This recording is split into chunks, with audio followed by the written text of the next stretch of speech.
Okay, first of all, I just want to start off this video by apologizing to my viewers for not making videos in such a long time. To be honest, I was just lazy. Wheat harvest 2023 has begun. It actually began yesterday, but I was outside of town because I was on a business trip. The yields are not the best as expected.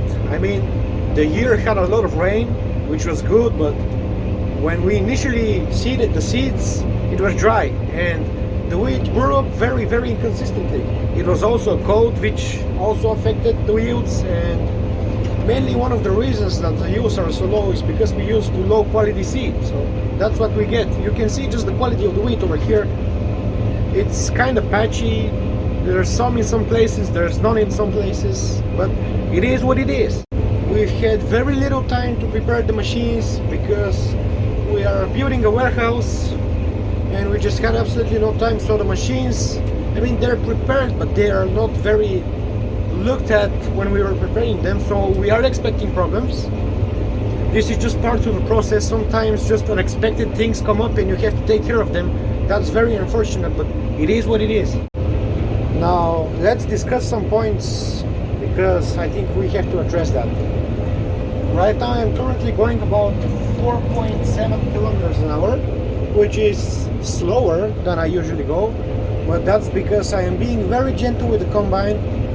We haven't looked after it a lot, and in this field I'm trying to cut very low since we're going to be seeding canola here, and canola doesn't deal very good with organic residue. So I'm being gentle with the combine. I'm trying to do everything as easy as possible, not put it under a lot of load. Not that there's any load. As you can see, the pulse indicators are completely empty. The combine can do much more. You know, I've done videos where I've pushed it a lot and it's performing very good, but I just want to be gentle with the combine so we don't have any issues. Now listen up, folks. Here is something that I am very against. Just listen now. Smoking in the combine is absolutely dumb. I had to say it's dumb. I don't do it, but my dad does.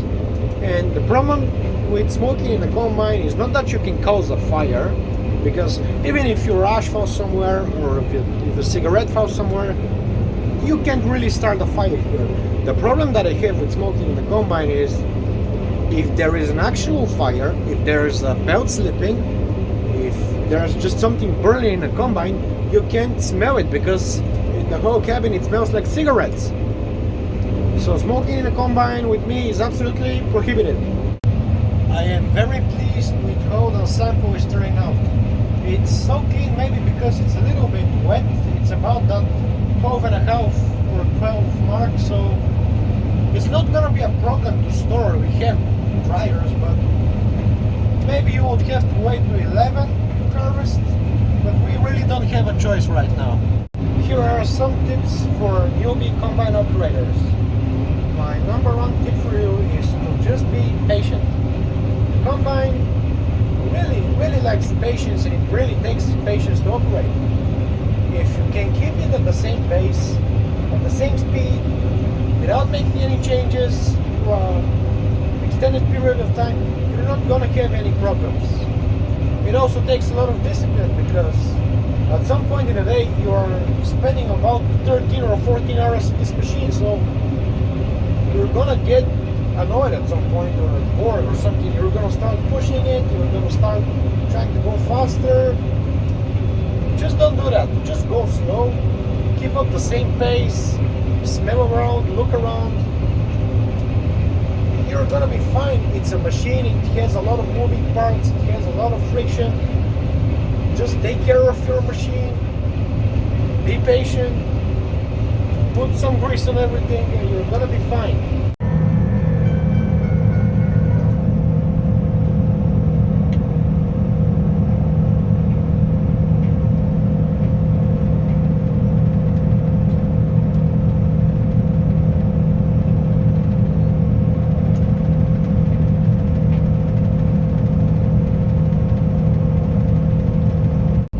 So it's about 8 p.m. and the wheat is getting awfully damp, so I had to slow down. I've been going 4.7 or 4.5, and Now I'm going about 4, so we have to finish this piece, which is about maybe 3 hectares or something, I don't know. But we have to finish it before it starts raining, so I'm gonna take my time, I'm gonna be patient about it, and let's just hope that anything just doesn't break.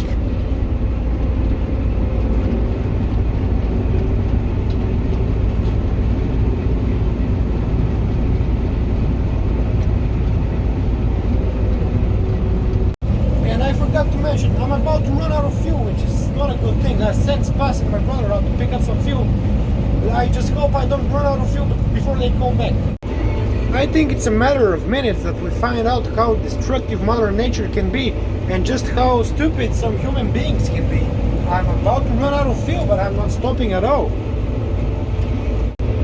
The wind is really starting to pick up, and as you can see, that was a lightning strike. The wind is really picking up and it's kind of scary. Now, I don't think the camera is picking it up, but I am being surrounded by dust. The wind is blowing in that direction, and all the chaff and straw that's coming out from the back of the combine is being blown in this direction. Usually when there is wind and you have to harvest and you absolutely have no choice, you want to be going with the wind, not against the wind, because I think I've explained this in an earlier video, but when you harvest against the wind blows through the combine, through the feeder house, and accelerates the fan. It doesn't actually accelerate the fan, but it blows with the fan, making the wind stronger, which makes you end up blowing some of the wheat from behind the combine, and that's not good because you want all the wheat in the combine.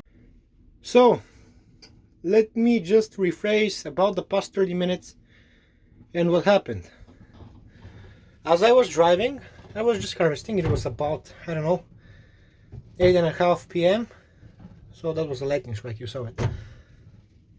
And I was just coming out of here. I look in my mirror, and right over there was a fire, a huge fire. So immediately I was thinking something flew out of the combine, and the combine might still be on fire. So I don't even have time to go and put the fire out there. I started lifting up everything. I turned off the engine. I started lifting up the panels to look what's on fire. But the fire over there keeps getting bigger and bigger, and it was heading towards the wheat. So I went out there, no fire extinguisher, nothing. I had no time to grab fire extinguisher or anything. I went out there and started stomping out the fire. So I was successful, thankfully, to Monster Energy. Without Monster Energy, I couldn't do it.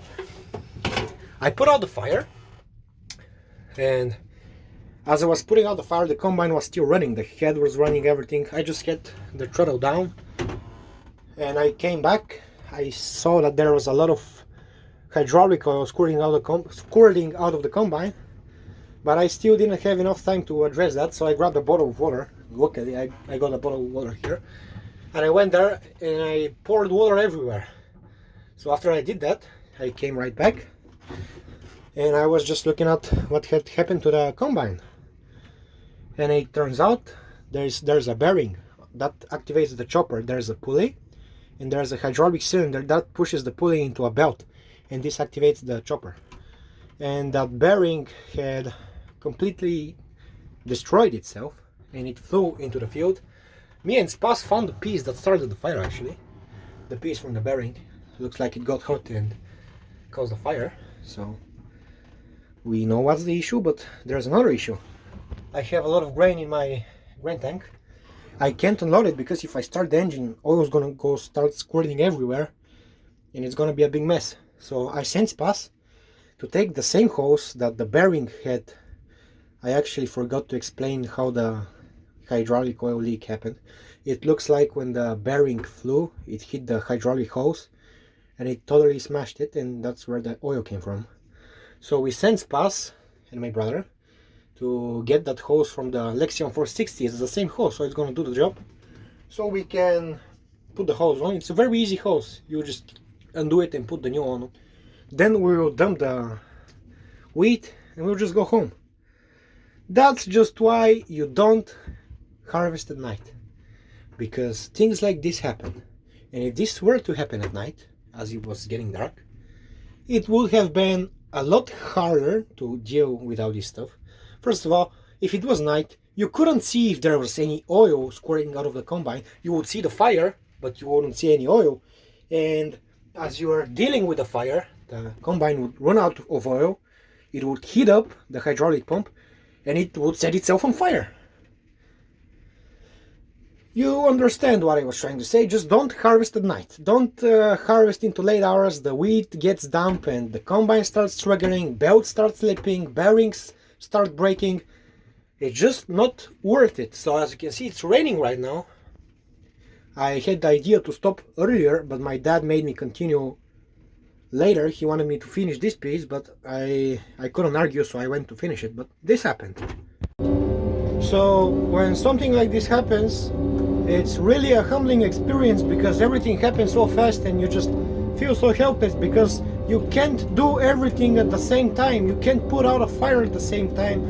You can't turn off the combine so fast. It's just really scary how this is a machine and literally everything can happen. So you just got to be careful with these things. You got to treat it with respect, because if something were to happen, there's nothing you can actually do about it. I've seen so many combines being destroyed by fires, and I mean, it doesn't really matter because it's a machine, but for farmers around here, we don't really have the money to afford another machine like this. So we protect them like our own children, literally. So it's just scary. It was a very scary experience. As I said earlier in the video, just nature can be very, very, very destructive.